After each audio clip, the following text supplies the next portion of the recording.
efforts also. So, Mr. Odum, the chair is yours. Thank you, Chairman. And thank you all for your time this morning. I want to try to give you an overview of where we're headed with the recovery team, knowing that we're about 6 weeks in. I think the announcement was made 6 weeks ago this week that I would come into this position, and we've been working quite hard since then. I want to give you a sense of how we're approaching the recovery, highlight some priority areas and some challenges that we face, and of course get your feedback on the direction that we're headed. Now, I'll just flag at the beginning, this is not a deep dive today. This is an overview of the entire program and where we're headed. We'll have opportunities to come back, and we'll include some of the experts in particular areas to take those deeper dives as we move forward. My preference here would be to run through about 10 or 11 slides fairly quickly, get all that information out there, and then take your questions after that. So if we go to the next slide. This is clearly one group that I don't have to talk to about the scale of this event. That's well understood. There are a couple of points, though, that I think are important to emphasize. And the first is that the recovery is not business as usual. This is a much bigger event, much more damage than the city is used to dealing with. Now, that requires an unprecedented response.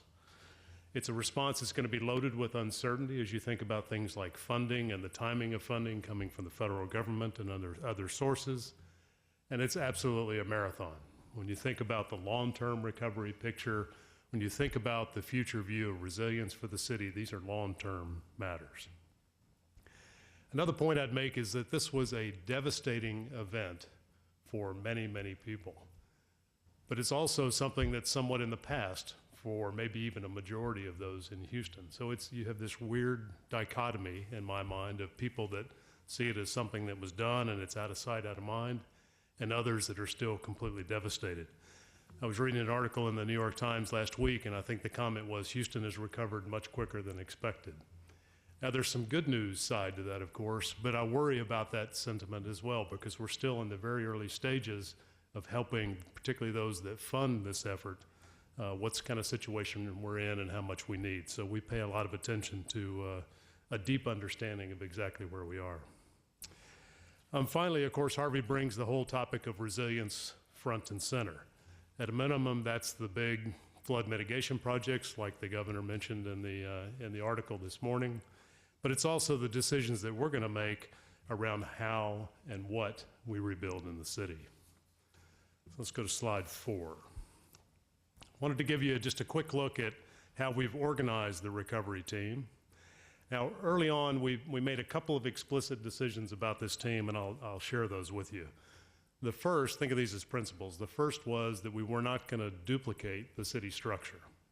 We're going to use it. So in those cases where the department has an activity where we need more resources, but it's pretty much contained within that department, we're just going to add resources as we need to that department to keep the structure as simple as possible. But at the same time, we're not going to be shy about those areas that cut across a number of departments. In my terminology, cut across a number of silos. We're not going to hesitate to pull that out and treat that as a theme or a topic that needs to be addressed separately from the existing structure. So housing is a good example of that, and we'll go more into housing here in just a minute.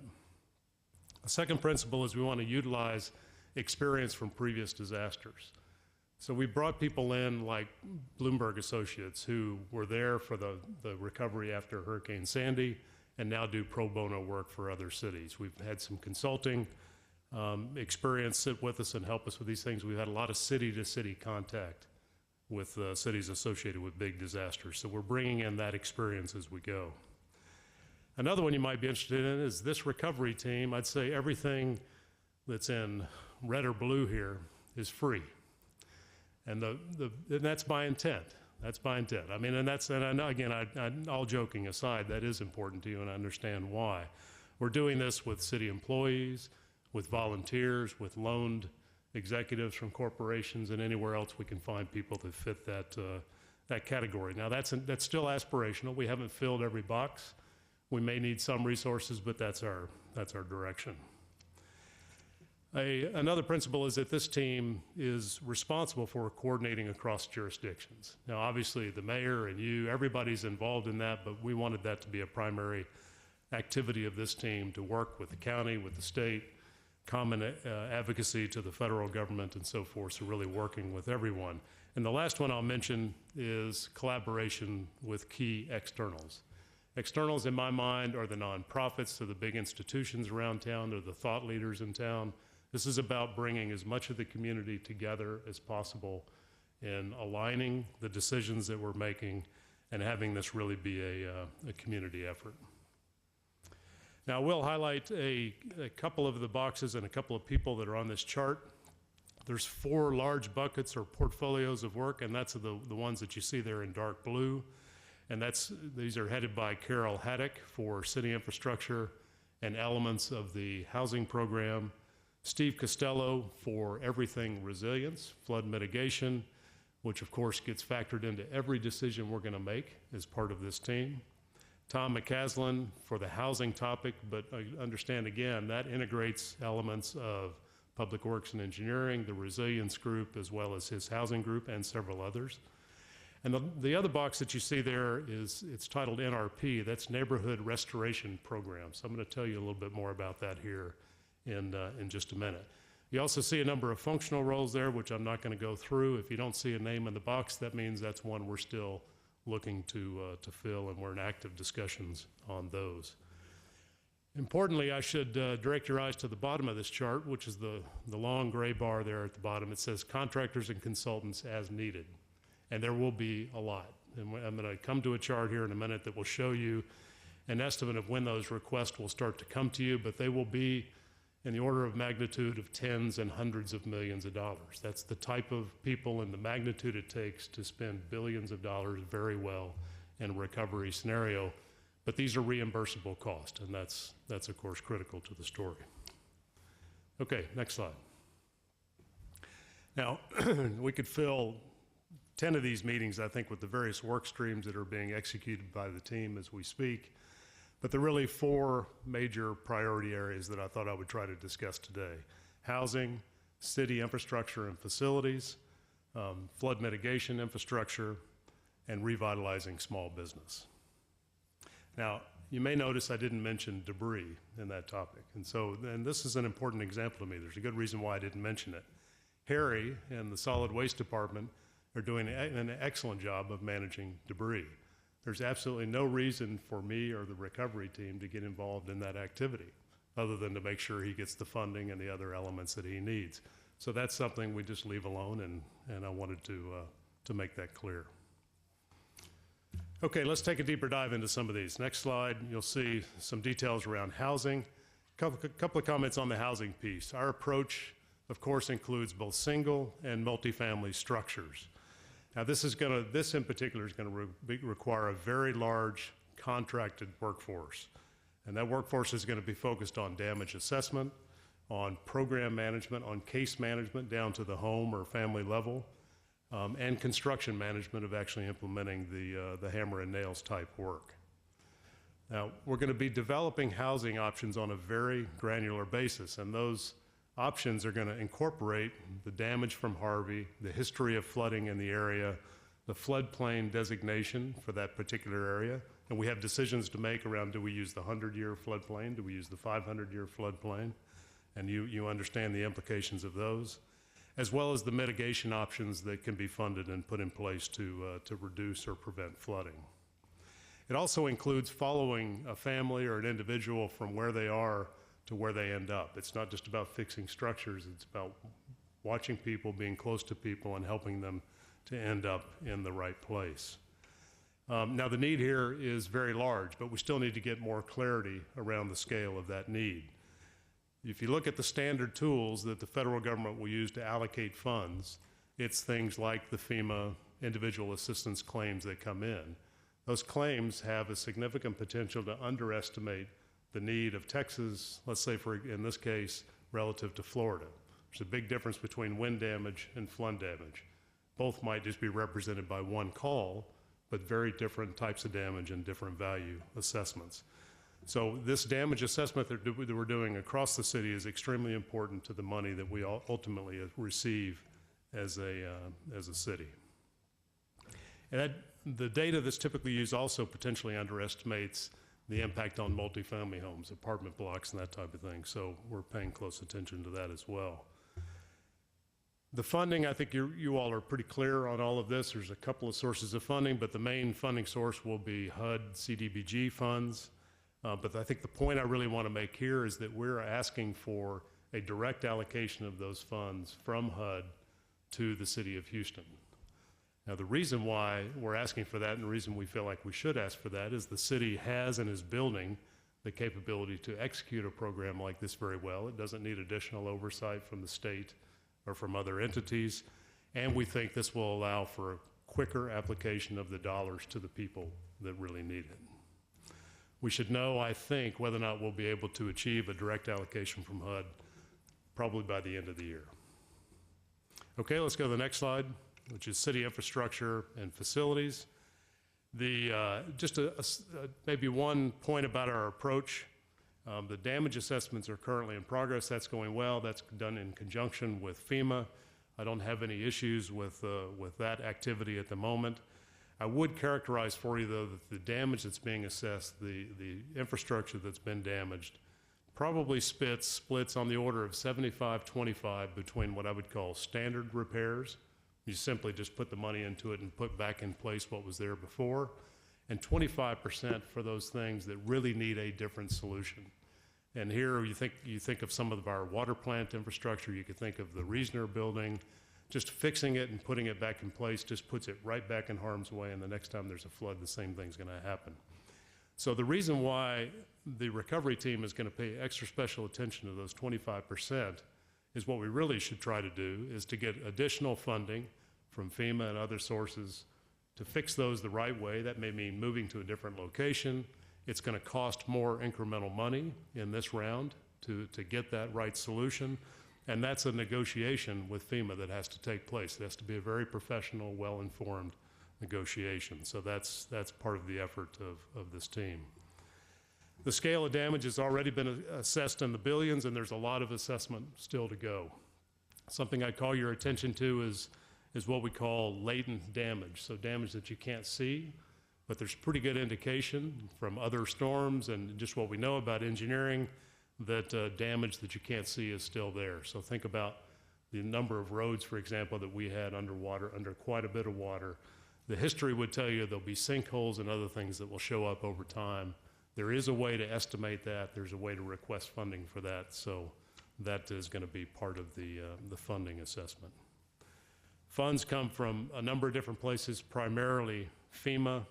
Two things to really keep in mind here. For FEMA funds, we have a 10% match obligation. So whatever we receive, 10% of that will be paid for by the city through one of several options. There is also the potential to put some HUD CDBG DR money into this category, but I'll just flag, I think what you all know and probably what you would flag for me is that what money, CDBG money that goes here would then not go into housing. So there's a tension there that's important that we keep front and center as we go forward. Next slide. On the flood mitigation side, just a couple of simple points. Our role for a lot of this is collaboration and advocacy. The projects that are owned by the Harris County Flood Control District, by the Corps of Engineers, extremely important to the city of Houston. They need our full support to make sure that those get funded and those happen. We need to know, as funding comes in, which of those projects are going to be done in which order, over what time frame, because we have to match that with our mitigation options inside of the city. So that priority order is the kind of the incremental bit of information that I'm really looking for right now. That's critical for us because as we get down to fixes in the housing program, for example, at a granular level, at a neighborhood level, we're going to have to understand what mitigation impacts that we can fund will actually have on an individual neighborhood, an individual block, and in some cases, an individual home. Now, we've all seen the numbers here, tens of billions of dollars required. I think the governor is taking forward $60 billion this week, as I read in the article. So these are big dollars, a number of different funding sources to the Corps of Engineers, from FEMA hazard mitigation grants. Again, same story with HUD CDBG money. You could apply some here to protect a neighborhood, but that's less money that would go to to housing. And ultimately, we get back to a discussion that will be a long-term discussion for the city, I believe, which is the city CIP dollars come at the end of that list. Okay, next slide, please. On several occasions, I've mentioned a granular approach. Now, let me just tell you what that means to us. We looked at this and said that the diversity and the needs of different parts of Houston lead us to the conclusion that one size fits all is not the best approach to the recovery. And so we formed what we call the Neighborhood Restoration Program, and that actually describes an approach or a methodology, and that is developing the recovery plan neighborhood by neighborhood. Now, this program is going to be based on a couple of defining principles. First of all, public-private partnerships with this approach that are going to lead to a better result. So this is really the city of Houston joining up with the natural nonprofits in each of those neighborhood blocks. The intent here is to address both short-term recovery and long-term resilience issues, so it's very much a holistic type view. This is going to be the delivery mechanism for the housing program as we make decisions on where those funds get applied. This will become a very key channel for communications to those neighborhoods. So, I mean, I know all of you have experienced a lack of information for individuals in areas that they just want to know what's coming, what help is coming, when might it come. There's an enormous vacuum of information. We have to be very careful not to overpromise in that space, but this methodology will open up that communication line with those individual neighborhoods. And I mentioned holistic, but this is also meant to incorporate small business impacts in those neighborhoods, transport where that's been affected, and potentially schools as well. So it is a comprehensive look. Our goal is to get this started as soon as possible, so there's going to be an element of learning while doing as we implement this program on a neighborhood by neighborhood basis, and we'll be standing those programs up in November.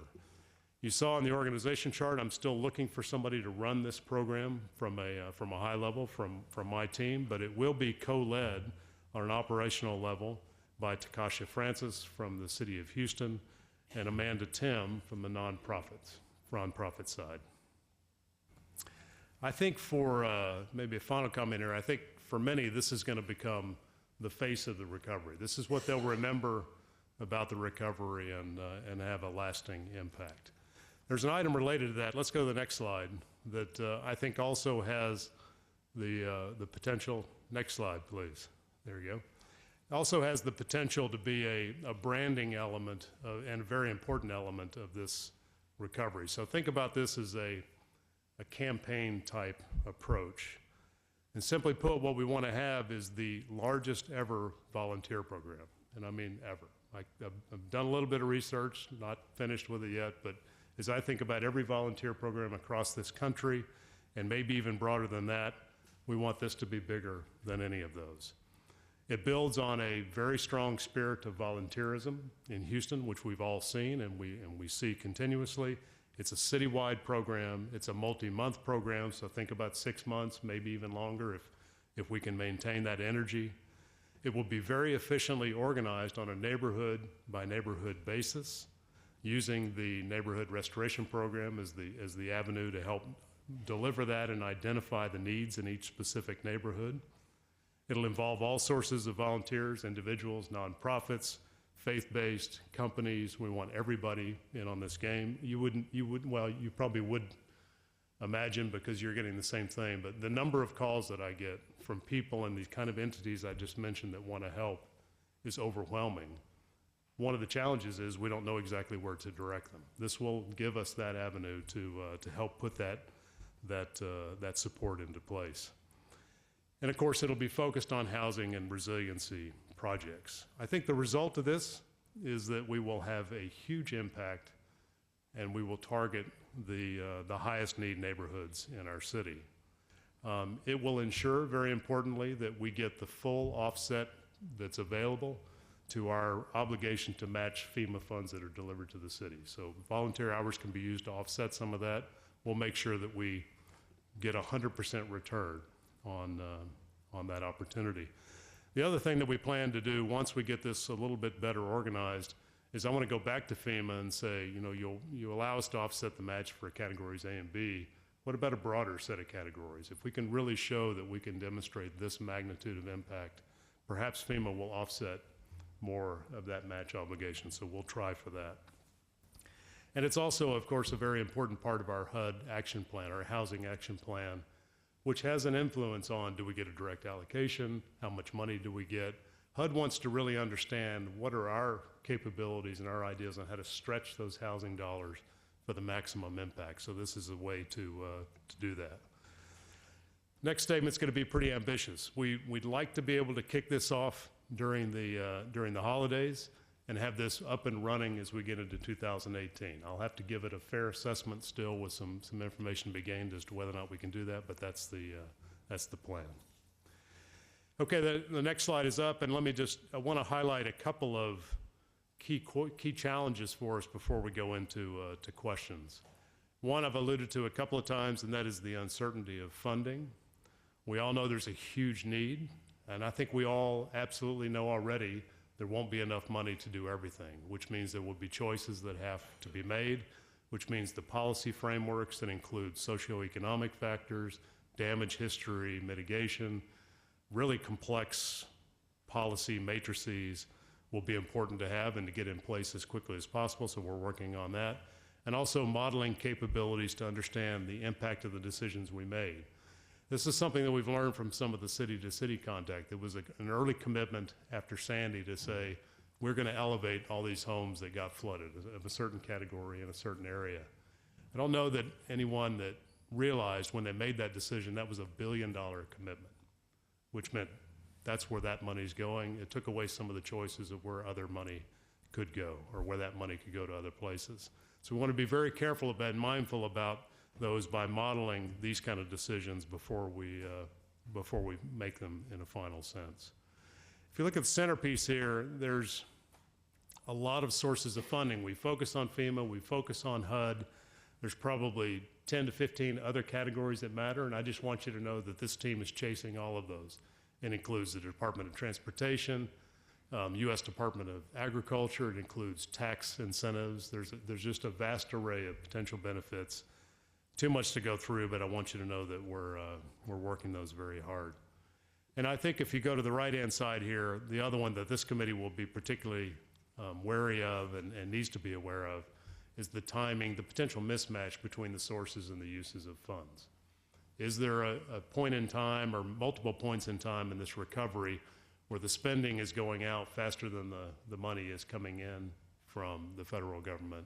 And how do we manage that? How do we prevent it from happening on the front end, or if it does happen, how do we create the capacity to manage that? So we're keeping a close eye on that as well.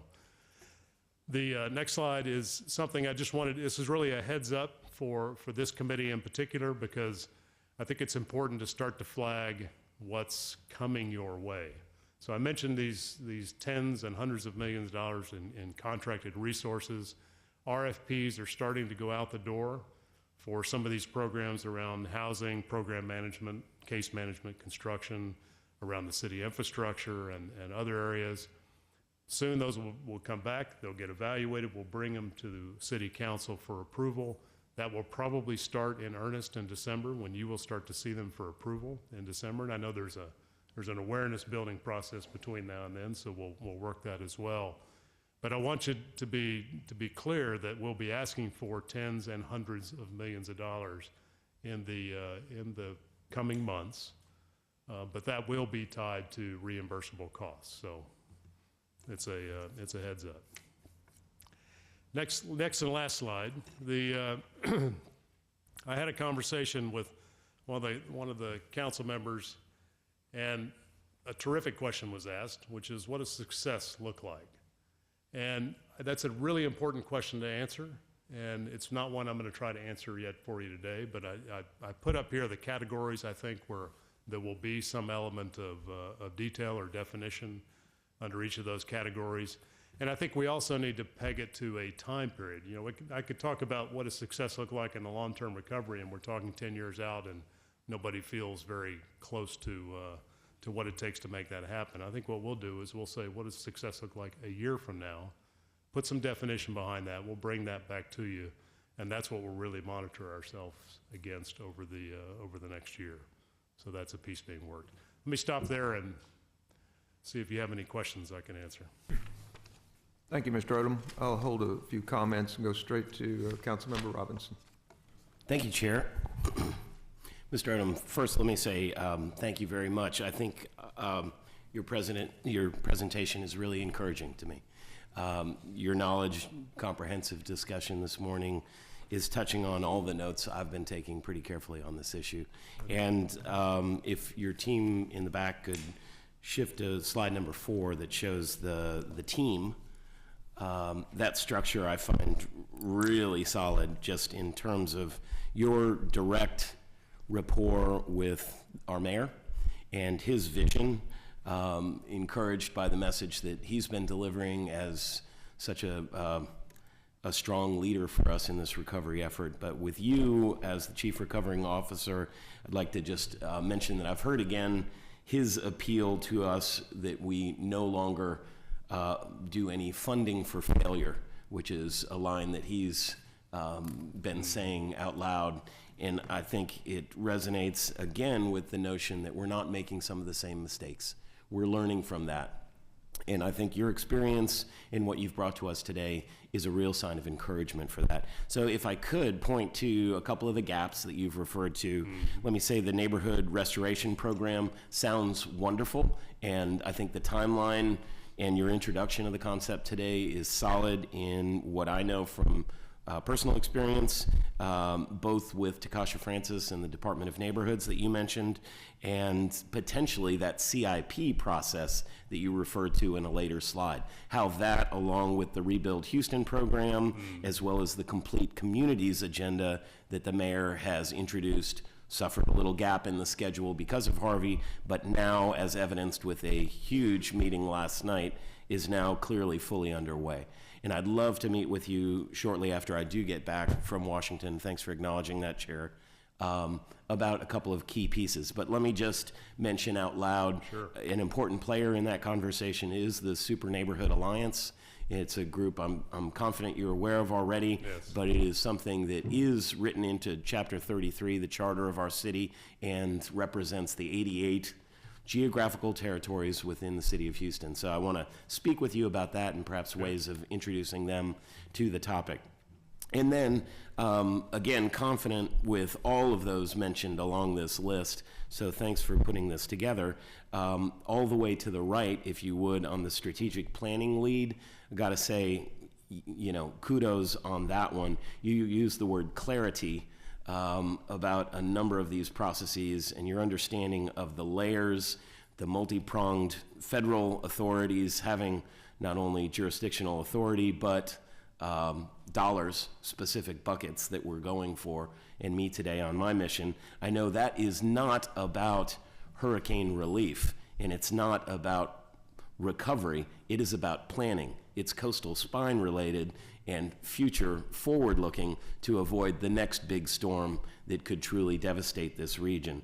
So while we think about clarity and vision, I'd love to just plan to get together when I get back and think about the city facilities and infrastructure that you mentioned and how we can think about no funding for failure. What we've got to do is fortify those processes, and I'm just very encouraged by your comprehensive thinking.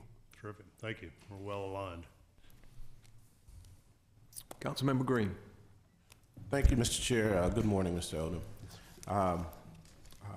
Very interested. I chair the infrastructure committee here for the city, and very interested in the flood mitigation and infrastructure plan moving forward, and how and while the city doesn't control the watersheds, when we start talking about the strategic plan moving forward with regard to regional detention, what that looks like, as well as with regard to the dollars that will be spent on housing, and while we don't have the buyout program here with the city, the county has that, what that looks like. And so would love to sit down with you and maybe Mr. Costello and Carol, and maybe just talk through what that looks like. We're about to make huge investment with regard to both on the housing side as well as on the infrastructure side. But we know we don't have enough capacity in the city that's going to stop, that would stop the flooding that we have in several neighborhoods, because over and over. We know that we have projects such as Project Braze and other projects that are in construction right now. But, you know, upon completion, will that be enough? I think with Project Braze, Councilmember Cohen, I think we still have maybe 1,000 homes that will still be in the in the floodplain. So how do we handle that? And so those are some of the questions that, from a comprehensive standpoint, does that mean we put regional detention here? Do we do a buyout of homes? Do we here to make watersheds? What does that look like? And so I look forward to having further conversations with you to make sure that we're on the same page, and as we identify certain areas for buyouts, or if we do need additional detention, that we're just not doing a project by project, but it all makes sense, and we're taking a comprehensive approach. Additionally, I know when I'm looking at your team here, it seems that we're going through the City of Houston procurement process, and I know we're dealing with billions of dollars. City has a very robust minority, small business, women program here, and I just want to make sure that we're all on the same page, that everybody will have an opportunity to participate in some of this recovery moving forward. I know we had debris removal issues that did not have an MWBE goal associated with that. So hopefully we can get your assurances that goals will be set on some of this contracting that will be moving forward, and that our minority and small businesses will have an opportunity to participate. But thank you. This is very comprehensive. This is very exciting. I'm glad somebody's looking at this from a comprehensive standpoint, and someone's connecting the dots, and I look forward to further dialogue. All right. Thank you very much. Yeah. Maybe just a couple of quick comments on the, first of all, to your last point first, absolutely. Minority women-owned business goals are included, and we have a perspective that we try to exceed those goals as much as possible. So that's in every one of the RFP discussions.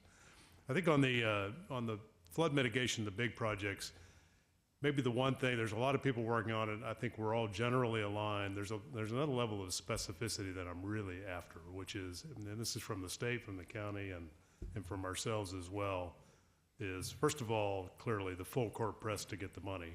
But second of all, I really think we should be able to put on a piece of paper what is the priority order of the projects that will get executed as funding becomes available.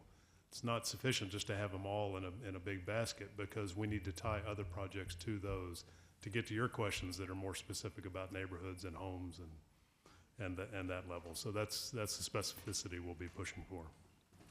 Thank you.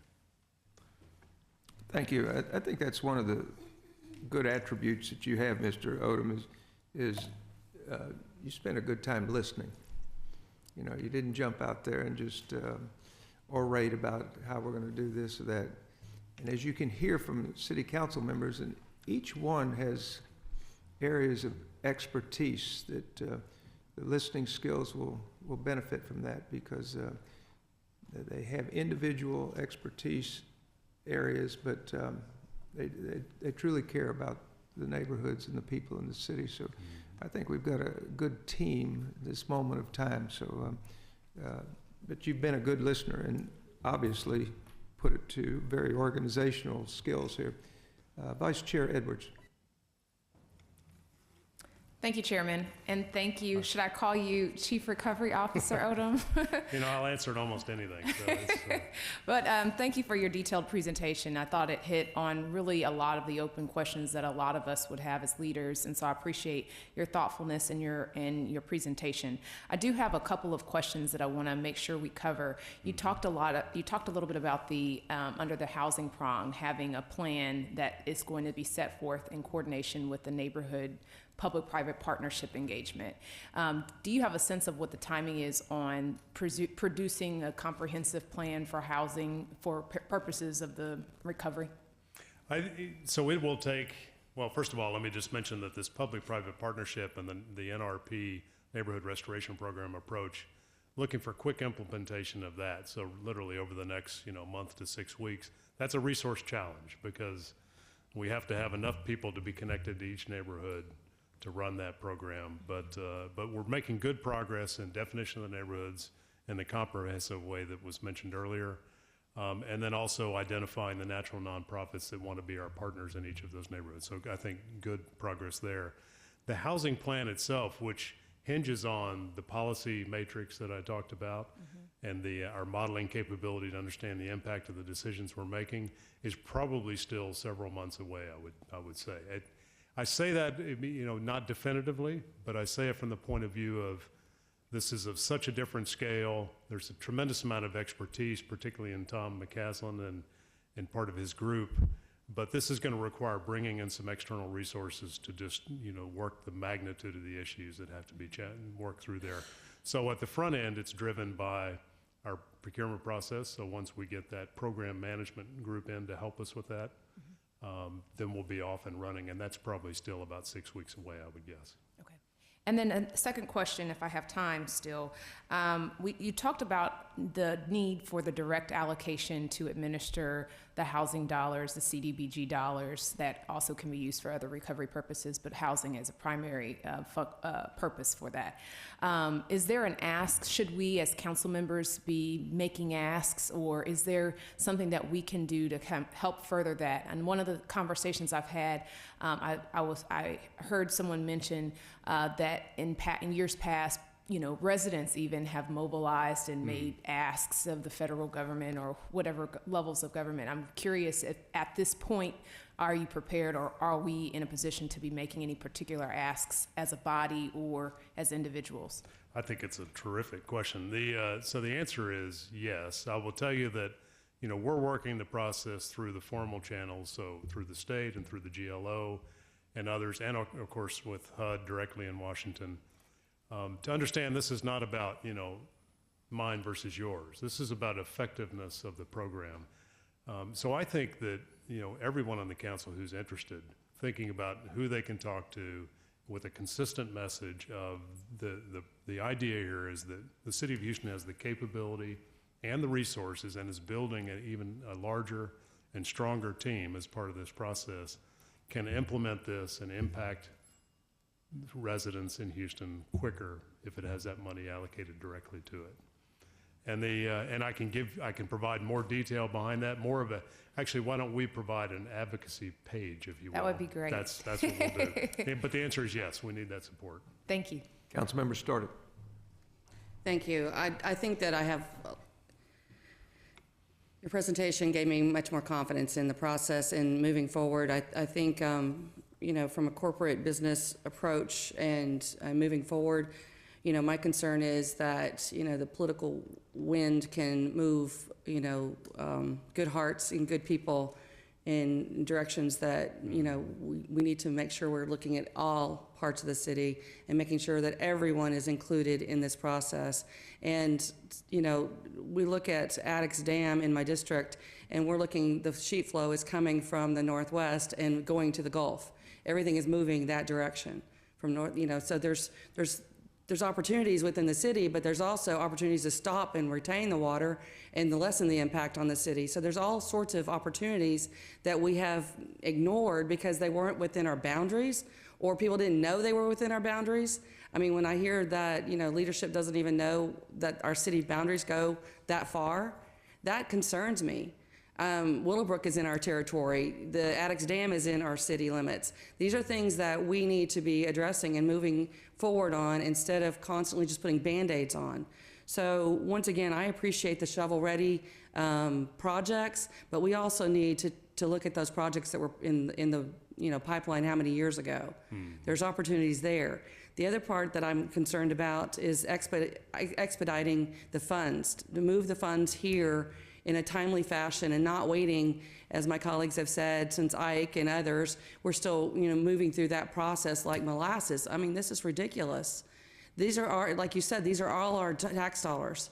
When we start saying, well, Harris County dollars versus city dollars, that just drives me bat crazy. I told my neighbor yesterday, I said, go look at your HCAD and look at online and see how much, you know, tax dollars you pay to the county, how much you pay to the city, and where are those dollars going? So what is it that, you know, where's the accountability to get the dollars here, and how quickly can we get them here? It's going to take someone like you with your leadership, and I appreciate it very much. I'm here telling you this now because probably won't have another opportunity, but I think this is very important that your influence is going to make a difference, and that's what's giving me confidence. But the highest need in our city is our entire city, because water, and if you push it from here, it's going to go somewhere else. Right.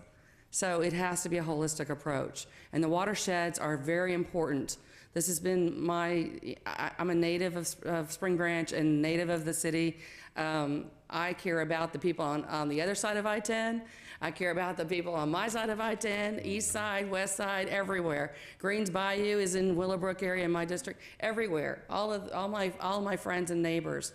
And we can't just narrow down onto a few projects and think that's going to be the fix. But thank you. No, I think it's well said, and I really appreciate the comments that it is a very comprehensive picture, and it's a long-term fix. So I think that just supportive of what you say. Also appreciate your initial characterization of, you know, the business approach that I bring versus the very important and equally important in this case, political, social aspects that I need to take into account. But I will tell you that I see my role as one of pushing the city as far as it can go in getting this done as quickly and in the best way possible. That's a role I want to continue to play. There's plenty of pushback to account for the other side of that equation. Councilmember Lester. Thank you, Mr. Chair. Mr. Odum, thank you for being here this morning. It's a pleasure to meet you for the first time today. And I want to thank you and commend you for a very comprehensive report that clearly is going to initiate and begin our conversations across the board from council to you and everybody else. And I also want to thank you for a tremendous job that you've undertaken. As we say, sometimes no good deed goes unpunished. There will be days when you will wonder, why have I done this? Just about 30 seconds ago, 30 minutes ago. So thank you for that. I'm intrigued by many parts of this presentation, namely the Neighborhood Restoration Program, clearly the largest ever volunteer program. All of this sort of stuff goes hand in hand with what I do as a district council member, and what all of my colleagues do on an ongoing basis. I look forward to also trying to sit down with you soon from a housing standpoint in my capacity as chairman of the Housing Department, but also to talk to you about some of the things that have happened in my district and in my neighborhoods. Okay. I've got 5 neighborhoods, roughly 500 plus homes that have been flooded for the 3rd time in a row. So my question to you is this, and I want to thank you very much for these charts. And I would just commend anybody and ask anybody that's in the food chain in every department, if we could put all of the information into a chart-like basis. We have had so many monies come to us for appropriations in just the last month, and council members, I don't know, I'm getting confused about what tranche is this and where is it going and where's the source and all that sort of stuff. So all of this kind of visual help helps this council member a great deal. Okay. But towards that end, on this chart you're talking about, up at the top at least, the housing components. What strikes me is that we know it's going to take time. The challenge is that, you know, I've got 500 households that for the 3rd time have been flooded. These households are trying to make decisions right now about what they're going to do. Do they dare rebuild? What do they do in relationship to the economics of their own?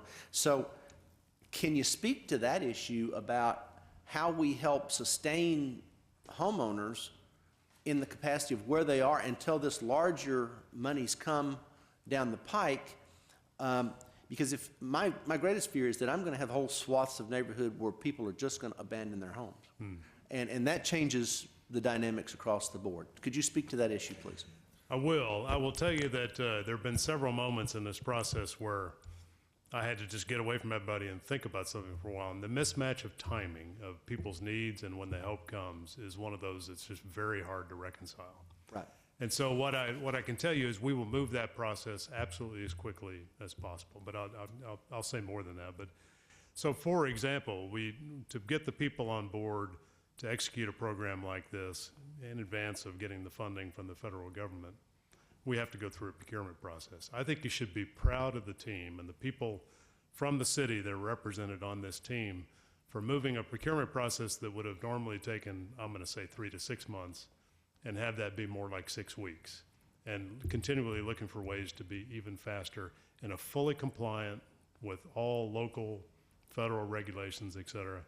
But that's the kind of work that we can do to make sure that timeline is absolutely as short as possible. Direct allocation is part of that as well. I think the question that you're asking is one of the reasons why we landed on standing up this neighborhood restoration program, and it's because of that communication element. We need a structured, organized, neighborhood by neighborhood way to get to neighborhoods and start to at least open that dialogue so that people know what to expect. Now, the messages are not necessarily going to be exactly what people want to hear.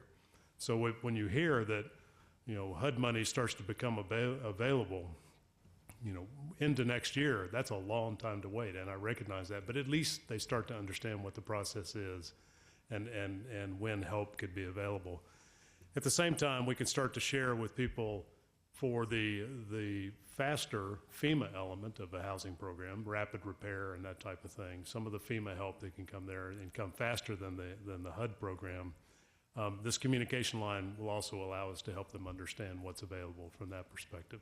So all I can give you right now are the things, recognizing the problem, the things that we've structurally put in place to address it. Thank you, and I would just add, you don't want to waste a good crisis. And if this opportunity before us gives us a chance, in my opinion, to begin again a new discussion about how do we approach who we are as a city, how do we approach who we are in development that has gone on for the past 50 to 75, 100 years. I think we need to begin the process to understand that this is the new normal and that we should be looking at all of these features as though we were the Netherlands. Mm-hmm. Spent a lot of time we live in low parts of the country. Flooding's going to happen in the future. How do we prepare for that? If the little country of Holland can do it, I'm sure that we can do it too. So thank you very much. I just think it's such an important point because, and it speaks directly to what this team is going to be doing, and I think an important message to the council, and to the committee, which is we need to clearly understand what tools we have in our toolbox to impact that, because that is the right perspective. This will continue to happen. There's a case that says it could get worse than it is. So how do we prepare for that? And that means we're going to exercise, and I'm going to push the team on how far do we want to push building codes? How do we want to consider the 100-year floodplain, or do we want to consider the 500-year floodplain? There's a number of things that are within our control that will impact some of those decisions that we'll be working very hard. That's the good thing about the resiliency decisions. It's a timely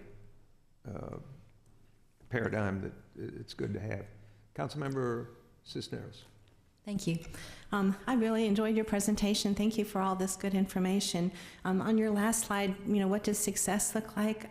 It's broken down into different pieces, but I would really like to see a bubble included here that evaluated how prepared we are for the next flooding event. Great point. And that, so it's not just about recovery, how we're doing a recovery, but how prepared we are for the next time this happens. And so, sort of continuing to address that, but one of the things I was most interested in was in the strategic planning on that chart.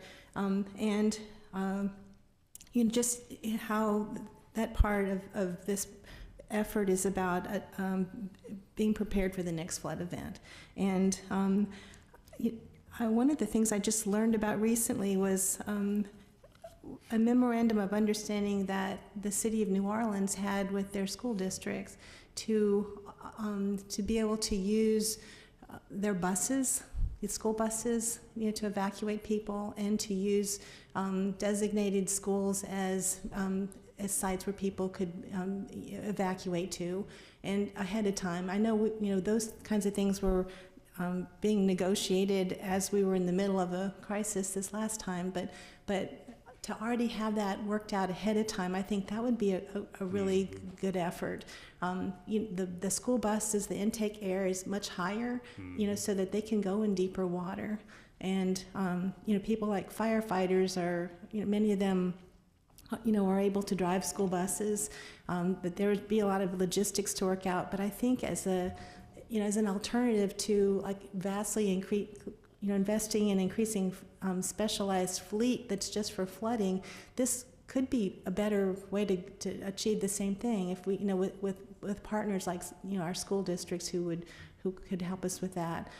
Also, just, how do we better use city facilities? I know that initially during Harvey that multi-purpose centers, not all, but a number of them had been designated as lily pads, where citizens could go, but it didn't work out in Denver Harbor anyway, because the employees who could open it couldn't get there. And so I heard the same thing happen the same concern out of some community buildings at parks.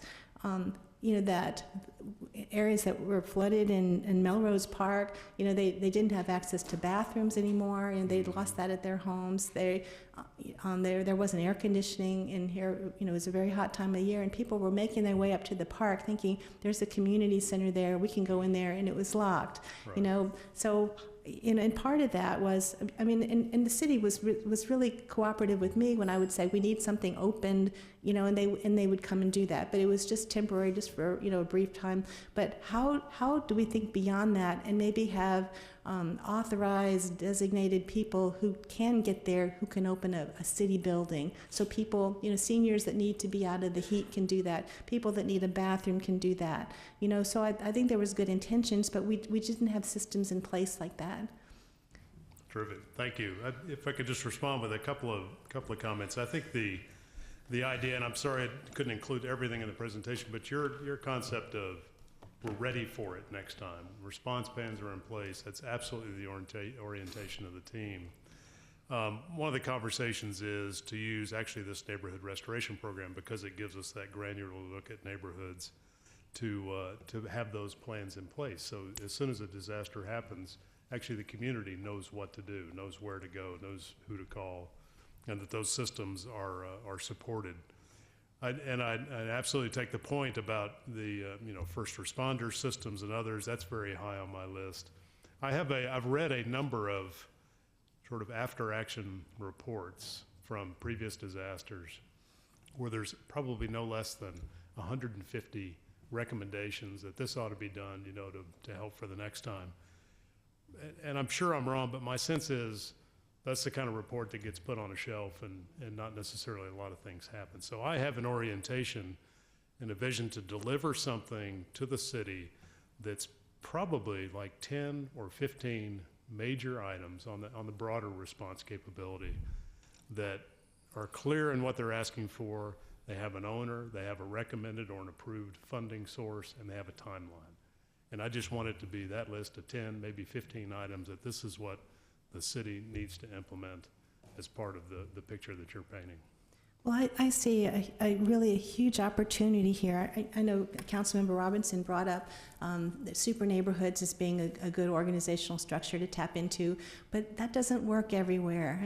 Some of them are so strong and very effective, and then we've got, in my district, we've got some that actually don't even exist right now. Right. And so there is a huge need that I think that this could really help to build capacity, that people could use these recommendations to organize, collaborate around something that they would have a lot of buy-in. So I think, and I think we shouldn't just be looking at traditional like civic clubs. I think there's other groups, and you already mentioned the faith-based communities and neighborhoods. That's a good idea, but also school communities, I think, and there's lessons to be learned. I know you're talking about, ideas that just sit on the shelf, but communities like Independence Heights that have been flooded many times, those churches have communication networks that are very strong. They were, a number of them already had stockpiled,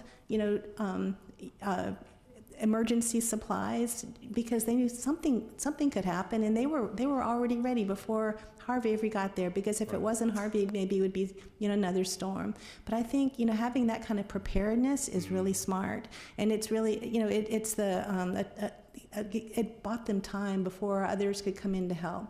I've had a civic club is impressively organized like that too. They've ID'd their neighbors who have fragile health. They've identified people that need medical training. They know who owns a chainsaw. Things like that. Oh, am I talking too long? Oh, Councilmember, do you want to be put back in the queue? Yeah, yes, I will. Okay. Thank you. Mayor Pro Tem Cohen. Thank you. And thank you very much, Mr. Odum, for your presentation. I agree with my colleagues. It was spectacular and really gives us a lot of hope. I have one, it may have been covered, but I have a question or a suggestion. Council members are the ones that are most in touch with what's happening in our districts. Okay. And again, I agree with you. I believe you said, each district is different. There's not a one fits all. But when I look at the chart, I don't see a box for council member input. Now, it would be unrealistic to think that 16 of us would be part of this. But I know, for example, with Houston First, we have Councilmember Robinson, Councilmember Martin, representing council on the Houston First board. And I'm wondering whether you might take into consideration the possibility of one or two of the council members acting as the voice of council, because we do see things from a slightly different angle than perhaps others on this chart. And it might be helpful to have that piece as opposed to some things that, not opposed to, in addition to things that might be suggested by the boxes, the people that are filling the boxes, because they are not as aware of how that's going to play out in the various districts. So that's just something for you to take into consideration. I'll take that away. And I would agree with you as well, on another part of the subject, I would agree with you that there have been studies that have been shelved, and I think the one that comes to my mind has to do with the reservoirs. Apparently there was an excellent report about the problems with the reservoirs, and it was put on a shelf, and for what other reason, perhaps financially, it couldn't be tended to. So I would agree with you. Clearly what you're doing is something that has to be implemented. And finally, I was at a super neighborhood meeting last night, and exactly the questions that came up from Councilmember Laster about, okay, well, what do I do now? Right. What do I do now? Is there a buyout for my house? Should I rebuild my house? Is there going to be, will there be funds for me to raise my home? That's where people are right now. Right. And we don't have answers, so it would be great to be able to do that at some point. Thank you very much for all you're doing. Absolutely. Thank you. So let's add 40 hours to her work. We could put her on that advisory committee. Vice Chair Edwards. Thank you, Chairman. I had one more question I just didn't get a chance to ask, and it related to what you discussed during your presentation with respect to looking at the floodplains. Where do we start? Do we have a whole new set of tables? And the question that I have really relates to the plan for intergovernmental coordination. And you hear, one governmental entity has its plan, and you hear a lot of things happening, which I think all governing bodies should be thinking and concentrating on these issues. But at what point do we coalesce under one umbrella with a plan broader, and then one that relates more to what the city specific can do? Or is that the plan in and of itself? I'd like to hear a little bit about that, because some of the underpinnings of this will relate to things that are not within our jurisdiction, like Harris County Flood Control District and the tables that are being used. And should we even start from there or go beyond where we've been kind of operating under? Yeah, I think I love to give really specific answers, and I don't have one for you on that, other than to say I agree with you, and I actually think I'm not too worried about it happening, actually. So I mean, we've had sit downs with each of those entities, of course, announcements come out at different times. But I think in the end, I've lived in Houston all my life. I never think about where the boundaries are for anything, and I don't think most people in the city don't. And I think the programs should be reasonably well, if not fully, aligned. And I think the logic is so strong for some of the things we're talking about with buyouts and with, how we look at the potential for flooding as defined by floodplains, again, the 100 or the 500, or, how we make those assessments. The logic is so strong that it's actually going to be hard for us not to see it more the same than not. So I'm optimistic in that sense. I recognize that as we move through this process, a lot of people trying to make decisions, and so the communication maybe doesn't look necessarily perfectly coordinated, but I think we'll get there. Councilmember Stark. Thank you. I think everyone has had something to contribute, and I think my colleague, Mayor Pro Tem, has an excellent point that there's probably no one that knows our districts better, and the at-large knows, an overview of the city as well, and we're living it. We hear it every day. We have constituent services, folks that have to take those calls day in and day out. While you're getting a high-level impact of questions, we get it every day. Every decision that's made at this horseshoe impacts people's daily lives and how they're going to proceed. We talked about raising up the homes, that one item, Mayor Pro Tem, and there was there were some people that wanted to delay that decision, and literally we had the conversation about, you don't know that someone might not be getting divorced over this situation, or losing their entire savings. And so the decisions we make are very important. So I guess, my concern is accountability, and this right here is what I've been looking for from the departments, and I'm going to hold it up too, as Councilmember Laster. This is the information that I'm looking forward to having. Is this going to be an ongoing, or is this just for this one presentation? Is this in a project environment software program that we would have high-level executive access to, so that we know when the critical dates move that we would be informed? Or is this something that was just a PowerPoint presentation that made communication better for us today? Right. That's what I'm concerned about, is going forward. What are the timelines? If we go out and communicate this to our folks, our constituents, this is the expectation, but nobody, oh wait, we forgot to come back and circle back with council again, and now, but we've moved forward, but it's for the right reasons, and we're doing it for the right reasons, but meanwhile, people have made life decisions based on the information we gave them. So is there any way of knowing what accountability is going to, what we should expect going forward as far as communication? No, I think that what you should expect from us and today's the beginning of that, is a roadmap of where we're headed. So today, sort of a high-level overview, and you understand how it's structured. But I think the chart that you're pointing to as an example is one we'd absolutely want to keep evergreen for your purposes and for ours, because I want everybody to be able to anticipate what's coming down the road. And just so you know, I've worked at Bank of America in a large project nationwide. We had we had this software in the standard. 90s. Yeah. In the 1990s, we had that software. It's something you can plug in and you can keep live and move forward with.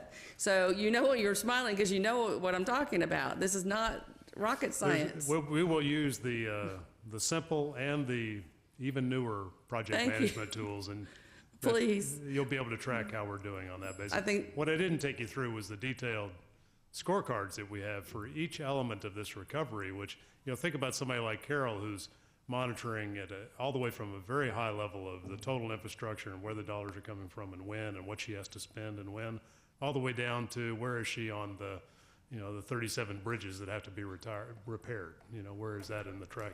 And all of these connect and flow up into the higher level scorecards that we use to run ourselves as a team. And one last comment, Chair, one last comment. The fact of the matter is, I've talked to engineering firms outside of the city. There are better ways to do that than what we're doing here at the city. It's not a reflection on this director or interim director or anyone else. There are better ways to do it that are out there already. We just haven't done it because, once again, it's always been done this way, and that's what people are comfortable with, because they're not these folks, but some folks in the past didn't want to be held accountable. And transparency is important to all of us.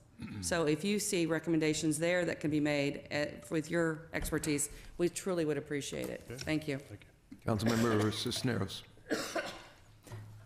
You know, one of the really the greatest resources in our city is our people, you know, and that's really had so much to do with how we were successful getting through and Harvey.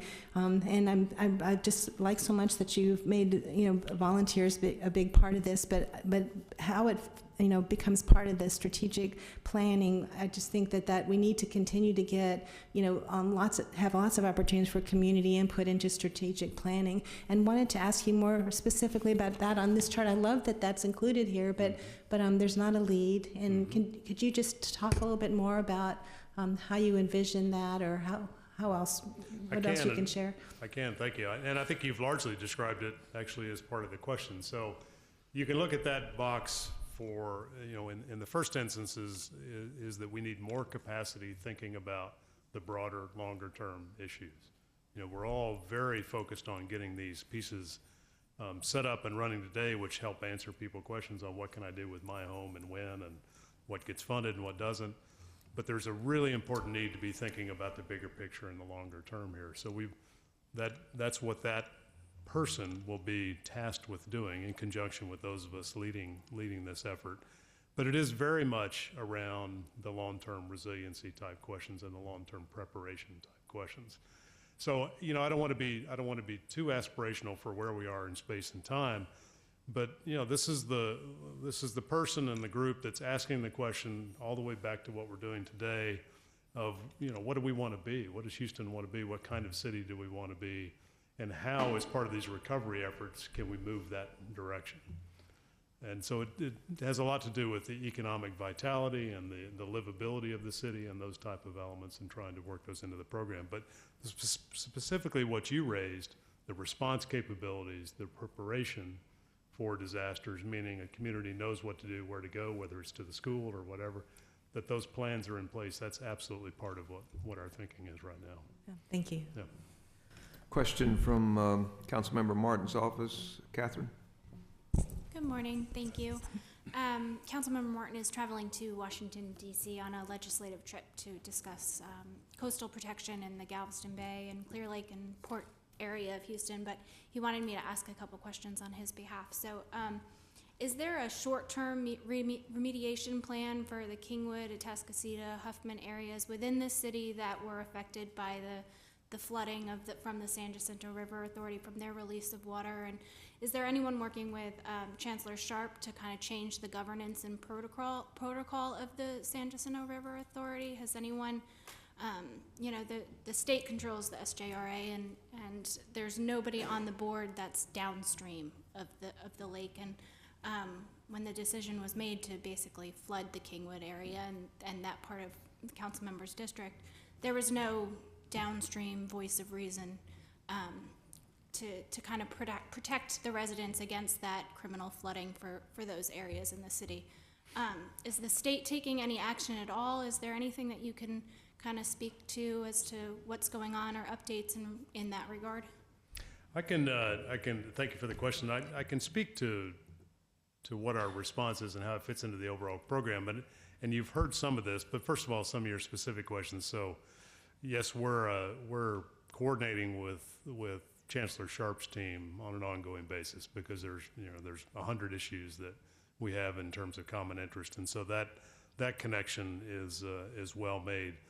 I'll also, as you talk about the, you know, who currently has jurisdictional control over a particular set of infrastructure or assets and the protocols around that, I will just give you a personal perspective that says I'm interested in that in two levels. One is, from a longer term, are there changes that ought to be made to that protocol, and who makes the call and who's involved in that? Those are important questions to ask.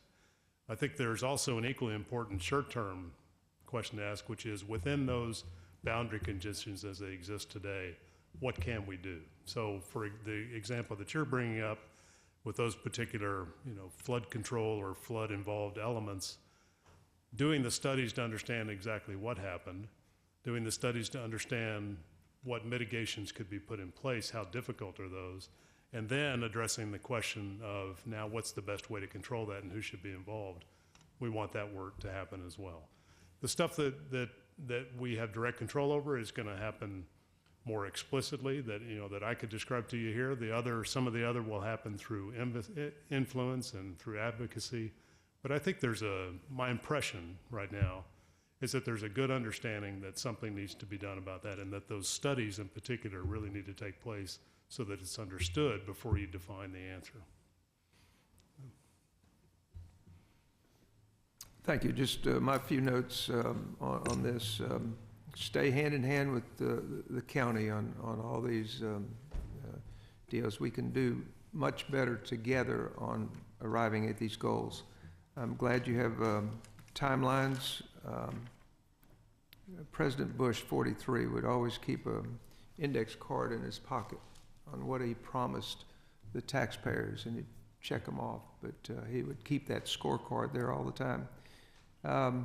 Volunteers, the Super Bowl had 10,000 of the best volunteers in the world, and you're getting inundated, which is a good thing, from the churches, from the organizations, from the nonprofits. What can we do? What can we do? So amalgamate that flow, because Houstonians are good people, and they're caring people, and they'll chip in if they're asked. And finally, you have corporate politics, but this is a different animal, and you're learning. And Mr. Kelly, you're going to have to tell him every address. You're going to have GPS in Washington, because our experience is that we've got a good congressional delegation, and the two senators, before the storm, after the storm, they cross party lines for the benefit of this city and county, and tap into that, because they want what's best for this. And whether that's state level or federal government, that'll be your homework, is to understand state and federal, local politics. It's a tough one. It's not easy to go through that maze. So I appreciate you being the listener that we need, and you've got a good plan. Public, any comments from the public? Hearing none. Our special called BFA meeting, next one will be November 28th, Tuesday at 8:30 a.m. Good luck, and thank you, Mr. Odum. Thank you.